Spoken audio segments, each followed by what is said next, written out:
TKO Talk. And I do mean it. The women won big. It was their weekend, hands down. Other events were very good, I'm not even gonna lie. All In was good, that's not even what I cover. Derek Lewis had a knockout. PBR team started off with some damn good rides, but the women cooked the weekend. And I'm not just talking about WWE Evolution 2, I'm also talking about Serrano versus Taylor, or Taylor Serrano 3. I've said it before, other people have too. I'll continue to say it, man. The energy of the audience makes such a big difference for live events, for combat sports. And I was definitely surprised to see, not to see, but to hear the crowd so energetic all night for the all women's boxing card on Netflix. As a consumer and as a fan, I saw a home run. It opened up with a monster chick named Ellie Scottney, who I have not heard of. I'm not even going to try to front. But man, is she a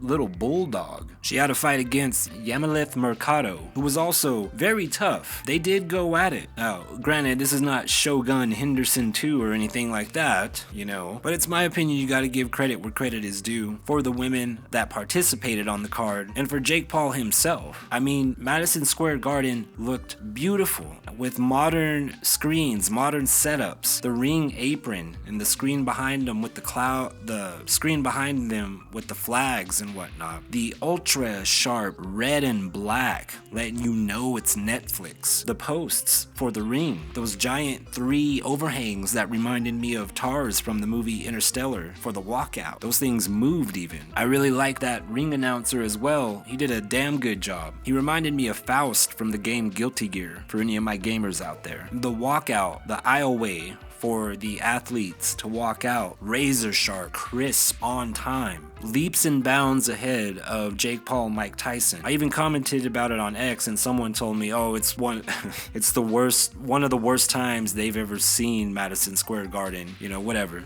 It ain't about the podcast. I care about rap, nigga. Rap. No, you wrong. You just wrong. Shut the fuck up and be wrong.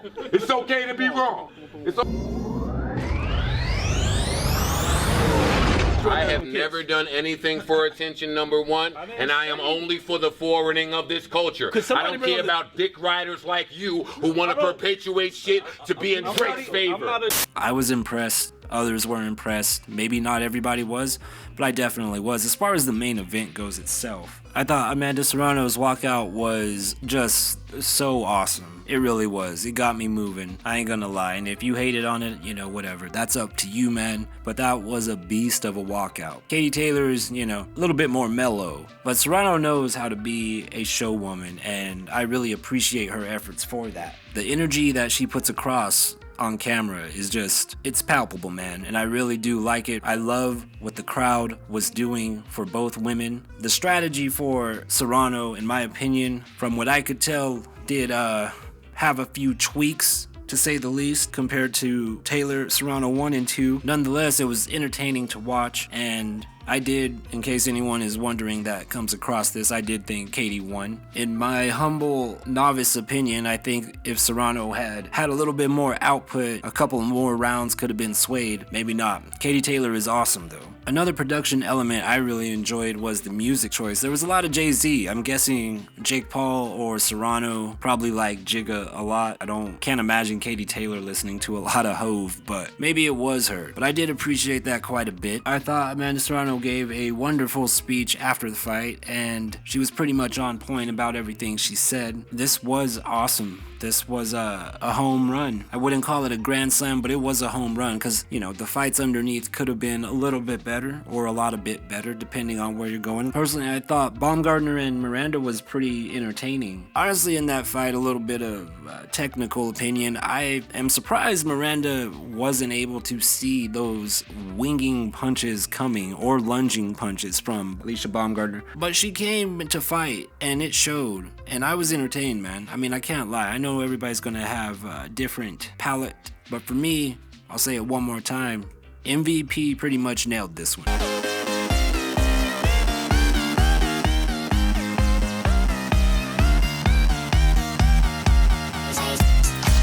The other reason that the women won, which would be something I definitely do talk about over here, is WWE's Evolution 2. I do not believe this was sold out, but the performances were incredible and the energy of the people that were there was on point. Again, the production, the whole feel of Evolution 2 was sort of something like a slap in the face out of nowhere. And the reason for that, in my opinion, is how fast these matches and stories were assembled. A lot was left to be desired. Me, I agree with Michael Cole that WWE, they are storytellers first. So when you say you are a storyteller first, I expect story. However, I do believe the company was a little bit overbooked this summer. They had a lot going on, but that did not stop the ladies from showing the fuck out all night long.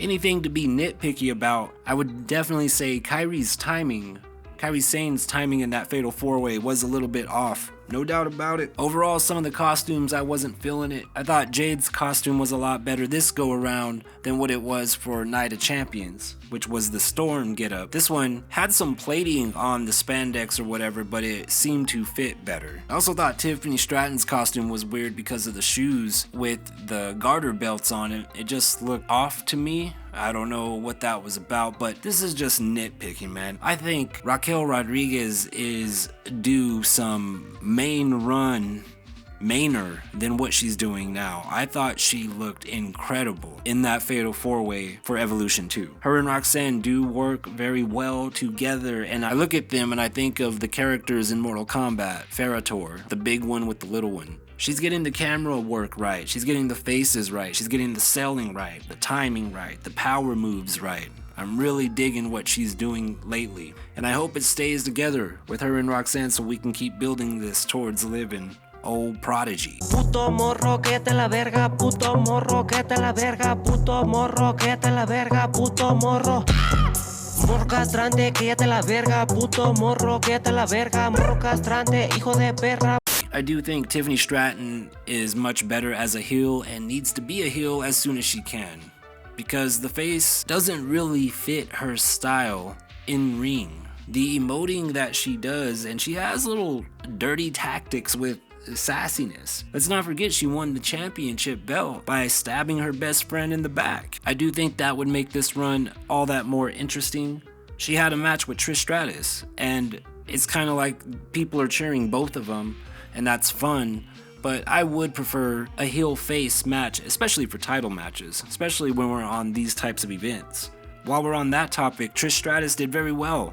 She did very well in that match. I don't think you can really take that away from her. Yes, the story was lacking, and that's why for me it wasn't a A+ or even A- performance. I would say B, because the story wasn't there. Not really their fault. Drink my water, just because you're not thirsty doesn't mean that you don't need it. Gotta drink my water. Speaking of other Hainas that showed out, Nikki Bella definitely did better than what I think many of us expected. I can at least speak for myself and say what I expected. Her timing was not bad. Her look was not bad. The hat needs to go, and Nikki needs to be a bad guy, bad girl, bad woman, however she wants to be referred to. She needs to shake the division up by smacking some bitches around. Now, everybody beat her down in their own sequences for this battle royal, and they all did a little spinny hip thing while she's down on the ground. Now, she should be coming back getting like some revenge on all of them, but in a heel way. You know, I did already watch Raw. She came out with the hat and got sold by hugging Stephanie Vaquer. I saw all that. I hope it only leads to her turning on Stephanie.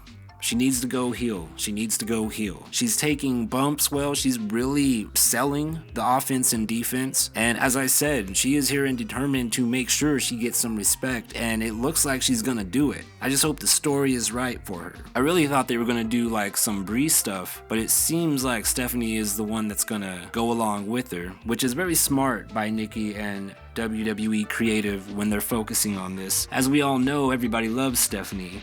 So nobody can really boo Nikki unless she causes her title shot at SummerSlam. He's a gay boy, jizz nugget. Find anything, you'll suck it. Find anything, you'll tug it. Come into Brendan's mouth. Gay boy. Jill's nugget. Find anything, he'll suck it. Find anything, he'll tug it. He'll suck you off right now. And all the girls in Brendan's town, they would walk by with a smile. He would walk by with a frown. Yeah, 'cause Brendan wasn't into women, he was into men. Every time they'd ask him out, he'd say, can we be friends? Oh, Brendan, how come you don't like women?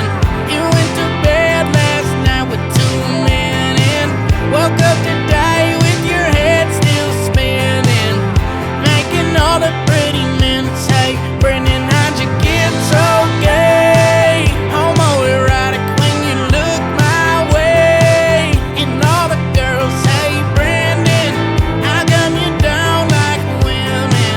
You went to bed last night with 2 men and Brendan, we wish you were straight. One more side note on the criticism, critiquing, and whatnot. WWE mentioned gymnastics a lot this evening. For, you know, Kalani and Tiffany Stratton and Sol Ruka. They're from Oregon and University of Michigan and Oregon and etc. I just think that maybe they're doing some, you know, sly marketing for those athletes, being that gymnast's pretty much the best athlete on the planet, male or woman, a successful gymnast. At the same time, they had to have said it 5 or 6 times, and that's overkill. We know they're gymnasts. We can see that by the shit that they're doing. You know, for a while, it was a part of the hype for Tiffany Stratton. Oh, she's a, you know, former gymnastics background. Well, now everybody's having their gymnastics background brought up. Kalani's walking on her hands a la Kofi Kingston, and they're talking about her gymnastics background.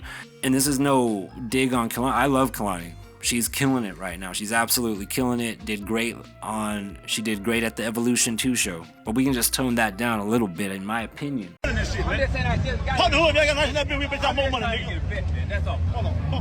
As for the main event, man, the people that were bitching about Rhea Ripley getting the main event, I think are, if you haven't already, you can fuck off. And ever since that match, I haven't seen anybody saying anything, which is kind of funny. Io Sky and Rhea Ripley reminded me why I love pro wrestling. What those 2 women did for that main event was everything.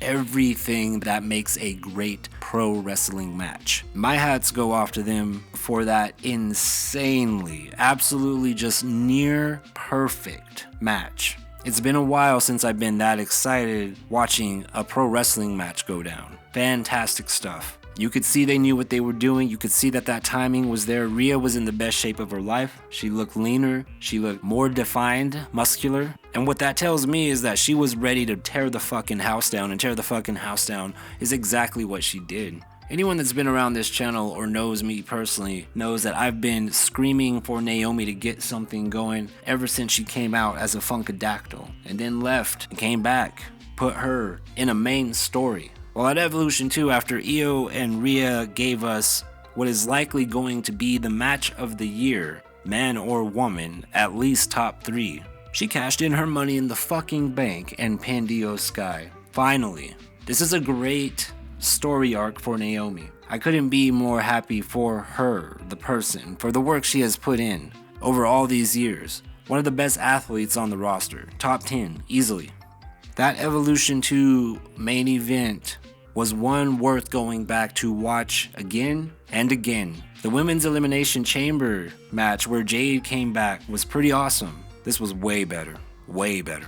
I also recall a lot of people bitching about this show even being a show, but then afterward, of course, there was all this praise. They killed it, and I think you should throw some flowers on it, and that's about it. I just wanted to share some thoughts on how well the women ate this weekend. Big W. Big W. Hey, I'm not surprised, motherfucker.